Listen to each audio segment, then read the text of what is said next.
Olá, queridos irmãos, queridas irmãs. Estamos iniciando agora mais um vídeo da série Vida Espírita. Seja bem-vindo. Nós hoje queremos refletir um pouquinho sobre uma contribuição que a doutrina espírita pode nos dar e que é de grande valor para a gente aqui na Terra, né? É uma contribuição para com a vida terrena. Dentre tantas contribuições para com a espiritualidade, essa vem para nos auxiliar aqui na aquisição de conhecimento. Olha só, a doutrina espírita pode nos ajudar a aprender. Interessante, né? Aprender a estudar, aprender a adquirir conhecimento em diversas áreas, não apenas na área da espiritualidade ou do espiritualismo. E a gente já justifica isso lembrando quem foi o próprio codificador, lembrando um pouquinho sobre quem foi Allan Kardec.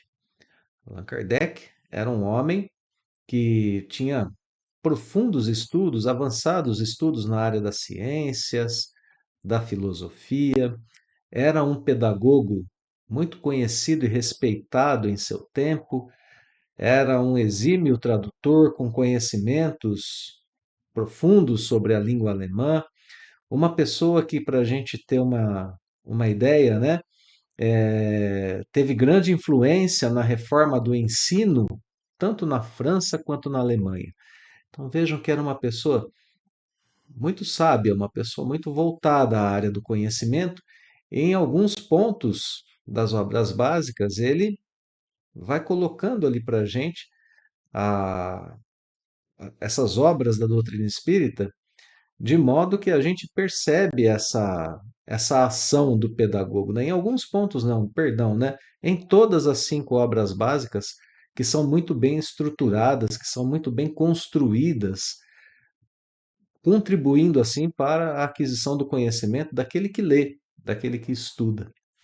Então, ali nessas obras a gente tem já ah, uma demonstração dessa capacidade grandiosa de Allan Kardec de ensinar. Então, eu quero aqui agora me concentrar em dois momentos, pelo menos, nos quais Allan Kardec nos deu dicas para que a gente possa adquirir conhecimento estando aqui na Terra.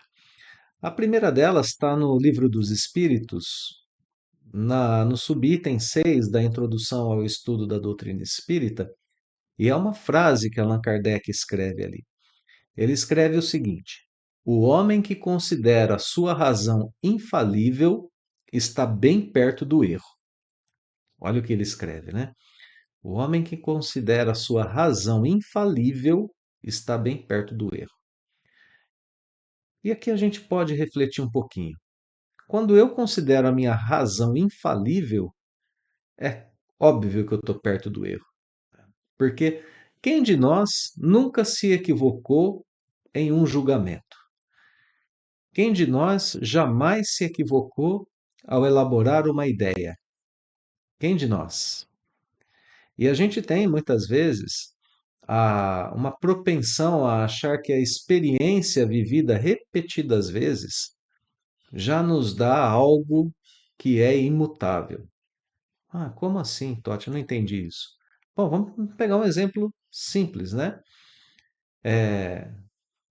A pessoa aprendeu que colocar 3 colherzinhas de fermento em uma massa já é o suficiente. Que se ela colocar a quarta naquela massa de bolo, por exemplo, o bolo vai crescer, mas vai chegar uma hora em que o efeito será o contrário, né? Se ela colocar muito fermento, vai crescer e depois vai voltar um pouquinho a murchar, né? Vai desaparecer aquele crescimento bonito do bolo. Muitas vezes a pessoa aprendeu com a experiência alguma coisa e ela acha que só funciona daquela forma. Mas veja, se de repente trocar o fermento, a marca do fermento, a qualidade do fermento, pode ser que 3 colherzinhas não sejam o suficiente, não é mesmo assim?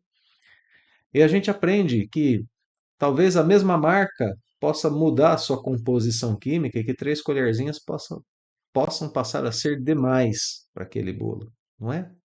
As fórmulas prontas que se apresentam para a gente na nossa vida, Olha, beber 2 litros de água por dia, mas 2 litros para todo mundo? Todas as pessoas têm que beber 2 litros, nem mais e nem menos? É claro que não é assim. Cada pessoa tem a sua necessidade, precisa descobrir a sua necessidade. As fórmulas prontas que são trazidas para a gente, que nós tomamos como verdades e não abrimos a nossa mente para aquilo que precisa ser aprendido. O homem que considera a sua razão infalível está bem perto do erro, porque por mais que ele tenha vivido uma experiência, em algum momento pode ser que a vida modifique aquele contexto e que ele caia em erro. E isso acontece com muita frequência em nossas vidas. O que Kardec está dizendo é: mantenha a mente aberta. É claro que ele se referia ali ao estudo da doutrina espírita, dizendo: não leve seus conhecimentos da matéria para o estudo da espiritualidade. Eu não acredito em Deus, a gente não pode ver Deus na matéria. Será que não mesmo? Dentro do próprio livro dos Espíritos, depois Kardec vai trazer as provas materiais da existência de Deus. Vai estudar isso. Olha como é interessante, né? Outros dirão assim: a ciência prova que Deus não existe. E aí muitos tomam isso como uma verdade, mas a ciência prova que Deus não existe, ou a ciência não consegue provar que ele existe ou que ele não existe. A ciência terrena não tem alçada para provar nem da sua existência nem da sua não existência, muito menos da imortalidade do espírito ou da não imortalidade do espírito. Então, para essas questões é preciso ter a mente aberta, assim como para todas as outras questões da existência terrena. Manter a mente aberta, livre de preconceitos, livre da ação da nossa razão que acha que já conhece uma coisa. O próprio Kardec vai dizer para um matemático, ele vê tudo, todas as explicações são dadas através da matemática. Um biólogo vai encontrar as explicações para a vida através da biologia, e assim por diante. E o que ele está pedindo para a gente para aprendermos a aprender é justamente esse exercício. Esqueça o que você já sabe quando está começando um âmbito novo de estudos. Esqueça, se concentre naquilo que está sendo ensinado, raciocine sobre aquilo. E então esses ensinamentos poderão ser melhor apreendidos. Olha que dica maravilhosa, né? Nos livrarmos de nossos pré-conhecimentos, de nossos preconceitos, da ação da nossa razão, dizendo o que pode ser ou não, de forma antecipada. A gente não pode antecipar aquilo que virá, aquilo que está sendo ensinado. Bom, para além disso, Allan Kardec coloca para a gente uma predisposição ou algumas predisposições para que a gente possa aprender e aprender bem. A primeira delas é sermos perseverantes, não desistir, continuar tentando. Estarmos, portanto, isentos de prevenções, ou seja, com vontade de seguir adiante, com vontade de perseverar, sem os pré-conhecimentos, né? Sem aquilo que a gente já conquistou. Com foco naquilo que estamos aprendendo, sem prevenções, né? Não dizermos assim, eu não consigo aprender matemática, ou então para outros, eu não consigo aprender línguas. Não, deixa as prevenções de lado, seja perseverante, esqueça as experiências anteriores, tente outros métodos. Uma hora vai dar certo, né? Terceiro ponto, vontade de atingir o objetivo. Olha só, perseverança, isenção das prevenções, vontade de atingir um objetivo. Eu quero aprender o idioma, eu quero aprender matemática. Então, se dedicar àquilo de forma intensiva, né? E, por fim, três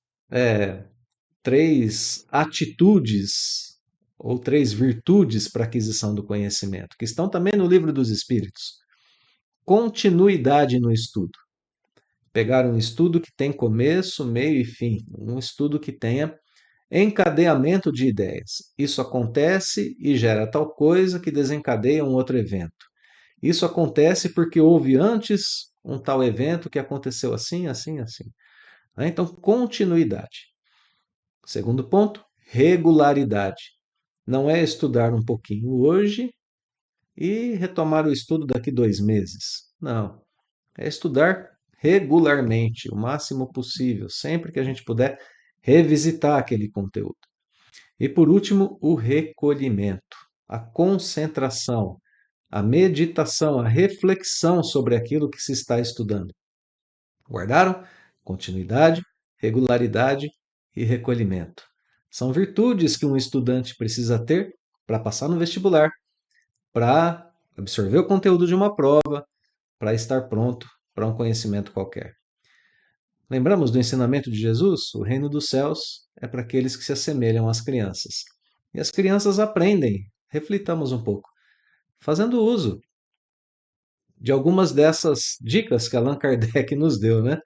Elas não têm preconceitos, elas são perseverantes no aprendizado, elas aceitam de bom grado, elas têm objetivo, e aí continuidade, regularidade e recolhimento já é mais para gente que é mais adulto mesmo, né? Estando ali debruçados sobre um conteúdo do qual a gente quer conhecer. Espero que vocês tenham gostado, né?